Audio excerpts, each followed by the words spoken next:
Salam dahsyat, bertemu kembali dengan saya Yahya Sumitro dalam channel Ngatur Duit Cerdas.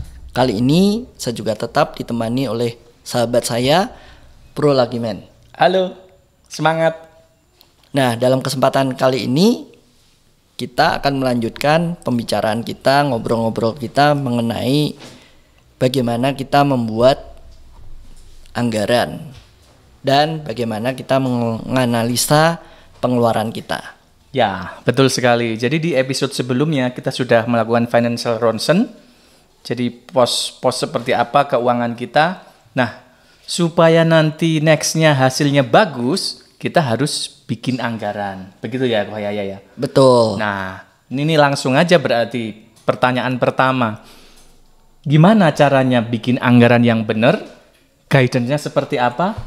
Ayo silakan. Oke, karena problemnya Bro Lagiman pada waktu itu adalah cash flow-nya itu tidak teratur, artinya penghasilan dia itu tidak bisa dialokasikan dengan benar untuk memenuhi kebutuhan rutinnya sehingga dia defisit. Maka jalan keluarnya adalah membuat anggaran. Nah, sebelum kita membuat anggaran, ada beberapa hal yang kita perlu perhatikan. Yang pertama, kita collect data dengan benar. Oke, satu, collect data dengan benar. Ya, data yang ada itu berdasarkan dari historical data. Berapa penghasilan kita sebenarnya, kemudian apa saja pengeluaran kita di masa lalu. Nah, itu kita collect dulu. Jadi paling tidak ada gambaran di masa lalu itu angkanya seperti apa. Masukan sama keluaran Betul. ya, semua item ya berarti ya. Betul. Termasuk kayak belanja istri, Betul. rumah tangga, utang, consumable apa gitu semua ya. Ya, Oke. betul. Karena kita punya tujuan ya saat kita membuat anggaran supaya pengeluaran kita atau pendapatan kita dan pengeluarannya itu bisa memenuhi setiap kebutuhan. Artinya semuanya itu searah, sejalan. Artinya kita di sini belajar dengan membuat anggaran, diharapkan pengeluaran kita itu lebih rendah dari penghasilan kita. Ya. Bukan malah tanpa membuat anggaran kita kecenderungannya pengeluaran akan lebih besar daripada pendapatannya sehingga minus. Nah, itu salah satunya. Anggaran ini merupakan salah satu rambu-rambu atau guidance kita supaya semuanya inline. Oke. Jadi teman-teman yang masih pengen kaya, jangan sampai pendapatan lebih kecil daripada pengeluaran. Kuncinya itu satu sebenarnya. Sepele bukan? Pendapatan segini, pengeluarannya harus di bawahnya. Ya. Nah, ini caranya bikin anggaran. Nah, kedua, anggaran itu juga berfungsi untuk memastikan bahwa setiap kebutuhan rutin kita itu bisa terpenuhi. Oke. Yang ketiga, dengan membuat anggaran, kita ini dapat merencanakan tujuan keuangan ke depannya. Contohnya, ingin membentuk dana darurat atau untuk mencapai tujuan-tujuan keuangan yang lainnya. Oke. Dana darurat. Oh, ini menarik ini. Apalagi ini dana darurat. Jadi rencana anggaran ini harus ada dana darurat ya, maksudnya ya. Salah satunya dalam perencanaan anggaran itu menyangkut dana darurat.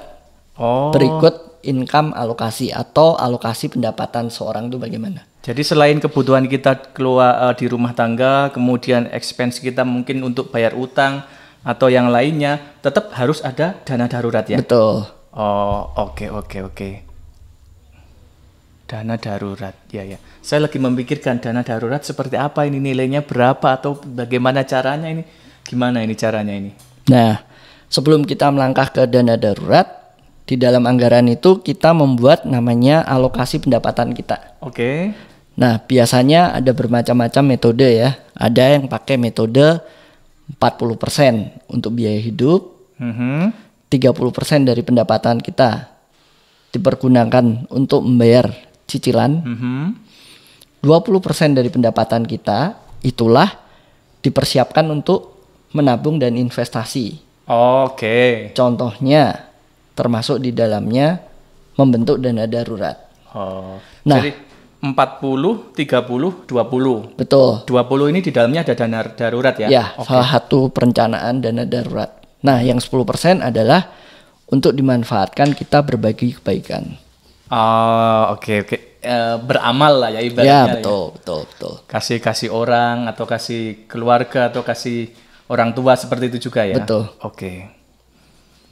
Nah, itu berlaku untuk yang penghasilannya itu kira-kira ya 5 jutaan ya. Jadi dari 5 juta boleh pakai metode 40, 30, 30, 20, 10. Oke. Nah, kalau di atasnya 5 juta? Nah, kalau di atas Ada 5 lagi, juta beda lagi berarti. tentunya harus disesuaikan ya. Tentunya kalau seperti itu bisa jadi yang menjadi spendingnya bisa lebih kecil karena income-nya sudah lebih besar. Ya. Pendapatannya lebih besar. Jadi dia akan fokuskan mungkin berbuat baiknya lebih banyak, investasinya lebih banyak.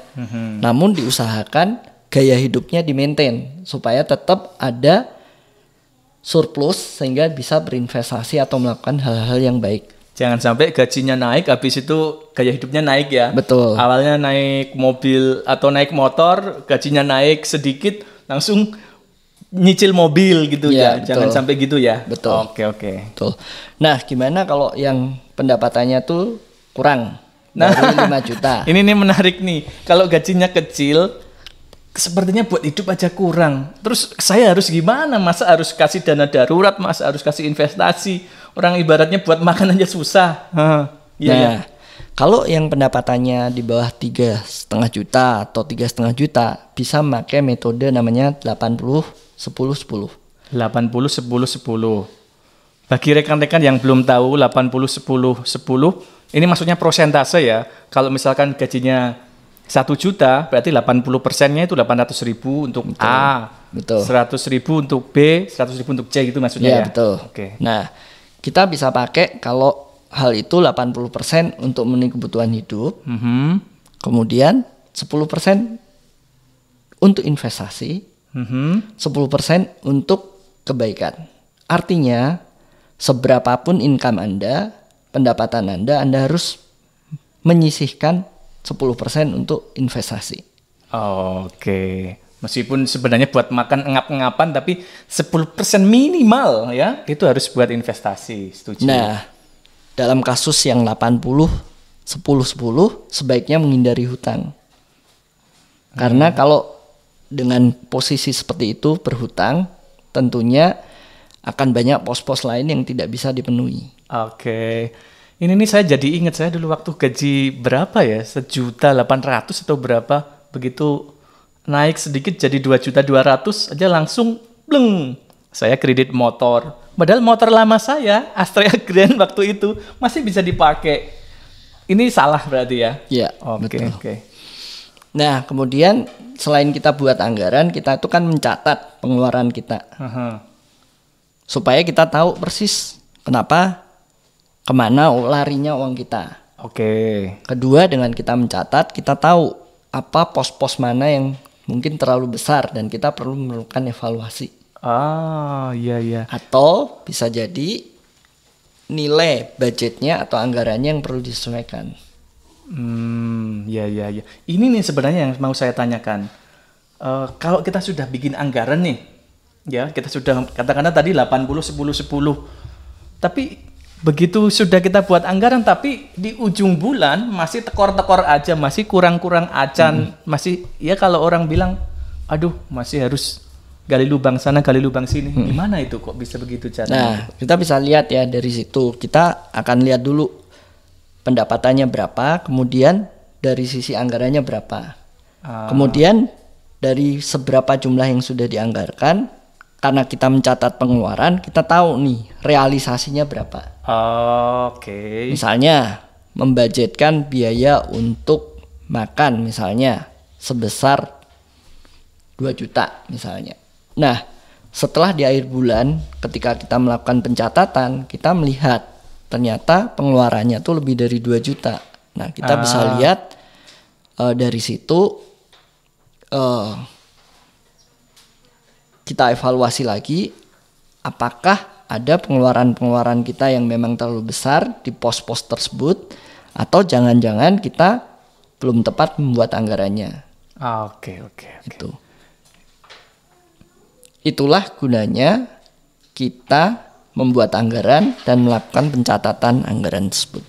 Oke, setuju. Saya sekarang sudah tahu harus ada anggaran spesifik, kemudian harus juga dikontrol. Ya, betul. Jadi percuma kalau ada anggaran nggak dikontrol, sama aja bodong. Betul. Oke, setuju. Nah, saya tertarik yang dana darurat tadi itu kok ya. Gimana ini? Jadi kebanyakan dari bahkan saya ya pada waktu dulu itu saya nggak men-spendkan atau nggak mengalokasikan uang saya itu untuk dana darurat. Saya pikir saya sudah asuransi, saya sudah dari dapat income gini cukuplah. Kalaupun worst case-nya ada darurat gitu loh. Oke. Nah, teman-teman, untuk pembahasan mengenai dana darurat kita akan bahas ya di dalam pertemuan kita selanjutnya. Oh iya, oke. Kita tunggu dan jangan lupa kalau Anda ingin tahu lebih lanjut, klik like, subscribe, dan share untuk channel Ngatur Duit Cerdas. Sampai jumpa. Bye-bye.